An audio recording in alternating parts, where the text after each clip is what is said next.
ಪುಕ್ಕಟೆ ಅಕ್ಕಿ ಕೊಟ್ಟರೆ ಸೋಮಾರಿಗಳಾಗ್ಬಿಡ್ತಾರೆ. ನಾನು ಯಾಕೆ ಮಾಡಿದೆ? ಅನ್ನಭಾಗ್ಯ ಕಾರ್ಯಕ್ರಮ ನನ್ನ ಅನುಭವದಿಂದ ಮಾಡಿದ್ದು. ನಾನು ನಮ್ಮ ಊರಿನಲ್ಲಿ ಒಂದು 20% ಮಾತ್ರ ನೀರಾವರಿ ಜಮೀನಿದ್ದದ್ದು. ಅವ್ರು ಮಾತ್ರ ಭತ್ತ ಬೆಳೆಯೋರು.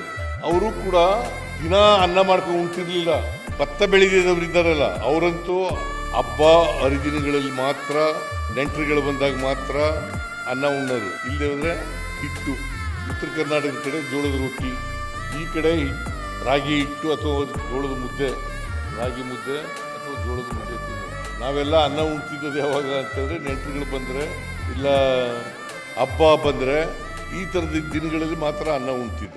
ನಮ್ಮ ಮನೆಯಲ್ಲಿ ಸ್ವಲ್ಪ ಜಮೀನಿತ್ತು, ನೀರಾವರಿ ಜಮೀನಿತ್ತು. ನಮ್ಮ ಪಕ್ಕದ ಮನೆಯವರು ಅವ್ರ ಮಕ್ಕಳಿಗೆ ಬೇದಿ ಆದರೆ, ಜ್ವರ ಬಂದರೆ, ನೆಗಡಿ ಆದರೆ, ಇಂಥ ಕಾಯಿಲೆಗಳು ಬಂದರೆ ಮುದ್ದೆ ತಿನ್ಸೋಕ್ಕಾಗಲ್ಲ ಅಂತೇಳಿ ಅನ್ನ ಕೇಳಕ್ಕೆ ಬರೋರು.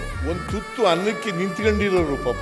ಒಂದು ತುತ್ತು ಅನ್ನ ಕೊಡ್ಬೇಕಾದ್ರೆ ನಮ್ಮವ್ವ ಗೊಣಿ ಕಂಡು ಕೊಡೋಳು ಅನ್ನನ. ನಾನು ಅದನ್ನು ಕಣ್ಣಾರೆ ನೋಡಿದ್ದೆ. ಈ ಥರ ಯಾರು ಕೂಡ ಇನ್ನೊಬ್ಬರ ಮುಂದೆ ಅನ್ನಕ್ಕೋಸ್ಕರ ಕೈ ಚಾಚತಕ್ಕಂಥ ಪರಿಸ್ಥಿತಿ ಸಮಾಜದಲ್ಲಿ ಇರಬಾರ್ದು. ಎಲ್ಲರ ಮನೇಲೂ ಅನ್ನ ಮಾಡಬೇಕು ಅಂತೇಳಿ ಅಕ್ಕಿಯನ್ನು ಫ್ರೀಯಾಗಿ ಕೊಟ್ಟದ್ದು. ಸುಮ್ಮನೆ ಕೊಡಲಿಲ್ಲ, ಅನುಭವದ ಮೇಲೆ ಕೊಟ್ಟದ್ದು.